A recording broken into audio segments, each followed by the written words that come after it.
ဒီညက်ကိုတစ်ပင်ထဲမှာဘာလို့ပိတ်ထားတယ်လဲသူတို့ရဲ့သားစဉ်မြေးဆက်လေးတွေဘေးကင်းနဲ့ရောက်ရှိလာဖို့အတွက်အမအောက်ချင်းငတ်မတွေဟာတစ်ပင်ခေါင်းပေါက်ထဲမှာ6လအထိအောင်းနေတတ်ကြပါတယ်တားပေါက်ခါနီးအချိန်မှာတော့အမအောက်ချင်းငတ်မဟာသူမရဲ့အမွေးတွေကိုကိုယ်တိုင်အတင်းဆွဲနှုတ်ပြီးအနာဂတ်သားသမီးလေးတွေအတွက်နှွေးထွေးတဲ့အိယာတစ်ခုကိုဖန်တီးပေးလေးရှိပါတယ်ဒီကာလအတွင်းမှာအဖိုးအောက်ချင်းငတ်ဟာအမအတွက်အစားအသောက်တွေကိုအပြည့်အဝတာဝန်ယူရှာဖွေပေးရပါတယ်သူတို့ဟာတသက်မှာတယောက်တည်းနဲ့သာနေထိုင်တတ်တဲ့ငှက်မျိုးတွေဖြစ်ပြီးသူတို့ရဲ့အချစ်ဟာအပြန်လန်သစ္စာရှိမှုတွေနဲ့ပြည့်နှက်နေပါတယ်အကယ်၍အဖော်တကောင်တေဆုံးသွားခဲ့ရင်ကျန်တဲ့တကောင်ဟာလည်းအချစ်အတွက်မိမိကိုယ်ကိုအဆုံးစီရင်တတ်ကြပြီးဒါဟာသူတို့ရဲ့အဆုံးစွန်သောသစ္စာတရားပါပဲသူတို့ရဲ့အချစ်ဆက်လန်းဟာအချိန်ကြာမြင့်စွာတည်ရှိနေခဲ့တဲ့ဂျူဟောင်းကြီးတစ်ခုရဲ့အနီးမှာစတင်ခဲ့တာပါနှစ်ပေါင်းထောင်ချီတဲ့ရာသီဥတုတန်နဲ့မိုးရေတိုက်စားမှုတွေကြောင့်မူလကကျင်းမြောင်းခဲ့တဲ့ဒီကူဟာမိုင်ပေါင်းများစွာအထိကျေပြန့်လာခဲ့ပြီးမောင်မိုက်ဆူဆွတ်တဲ့ဒီပတ်ဝန်းကျင်ဟာလင်းတို့တွေအတွက်အကောင်းဆုံးနေထိုင်ရာဖြစ်လာခဲ့ပါတယ်ညနေခင်းတိုင်းမှာလင်းတို့ပေါင်း3သိန်းကျော်ဟာဂူထဲကနေထွက်လာကြပါတယ်ဒီလင်းတို့တွေကိုအမဲလိုက်ဖို့အတွက်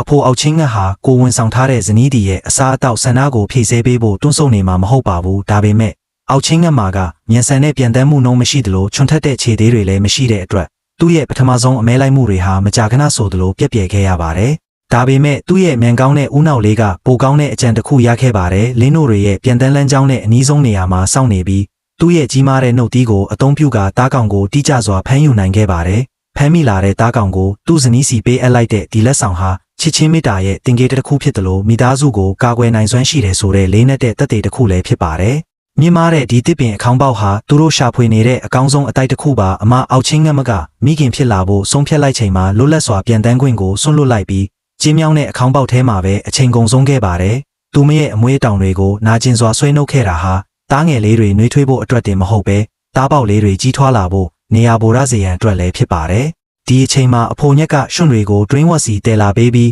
အမင်းငက်ကတတွေးနဲ့ရောဆက်ထားတဲ့အဲ့ဒီရွှွန်တွေကိုသူမရဲ့နှုတ်သီးနဲ့တွင်းဝက်မှာညီညာအောင်တုပ်လိမ့်လိုက်ပါတယ်အဖိုးကရွှွန်တွေကိုအဆက်မပြတ်တဲလာပေးတယ်လို့အမကလည်းတွင်းဝက်ကိုတဖြည်းဖြည်းပိတ်လိုက်ပါတယ်အချိန်တော်ကြာစူးစမ်းအားထုတ်ပြီးတဲ့နောက်တွင်းဝင်ပေါက်ဟာအတော်လေးကျင်းမြောင်းသွားပြီးအစာထည့်ပေးဖို့အပေါက်လေးတစ်ခုပဲခြံထားခဲ့ပါတယ်ဒီတစ်ပင်ပေါက်လေးဟာသူမရဲ့သားဖောက်ဖို့အတွက်တီးတန့်လောင်အိမ်တစ်ခုဖြစ်လာပါတော့တယ်နောက်6လအထိအမင်းငတ်ဟာဒီလောင်အိမ်ထဲမှာအသက်တစ်တွေအတွက်တိတ်ဆိတ်စွာစောင့်ဆိုင်နေမှာပါတစ်ဖက်မှာလည်းအဖိုးညက်ဟာအချိန်ပြည့်အစာရှာပေးသူဖြစ်လာပြီးဒီနေ့ကိုအချိန်ပေါင်း100ကျော်ပြန်တန်းရင်6လအတွင်းမှာအစာအချိန်ရေ1000ကျော်အထိတည်ယူပို့ဆောင်ပေးခဲ့ပါတယ်သူဟာတောနက်ထဲကိုပြန်တန်းသွားပြီးအမနှစ်သက်တဲ့အသီးအနှံတွေကိုခူးဆုပ်ကအပေါက်ဝတ်စီကိုဂယုတစိုက်ပို့ပေးပါတယ်အကြာကြီးအောင်းနေရတာကြောင့်အမင်းငတ်ဟာစိတ်တူလွယ်ပြီးအစားအသောက်ရွေးချယ်လာတတ်ပေမဲ့အစားအစာပြောင်းလဲပေးဖို့တောင်းဆိုလာတိုင်းအဖိုးညက်ဟာမငြင်းမညူပဲအဖော်ရဲ့လိုအပ်ချက်တွေကိုအကောင်းဆုံးဖြည့်ဆည်းပေးပါတယ်အဖိုးရဲ့ဂယုဆိုင်မှုတွေအပြီးမှာအမအောက်ချင်းငတ်ဟာအဖိုးတန်ဦးနှလုံးကိုဥချနိုင်ခဲ့ပါတယ်နောက်ဆုံး6ပတ်အတွင်းမှာမိခင်ငတ်မကဦးတွေကိုဂယုတစိုက်ဆောင်းရှောက်ခဲ့ပြီး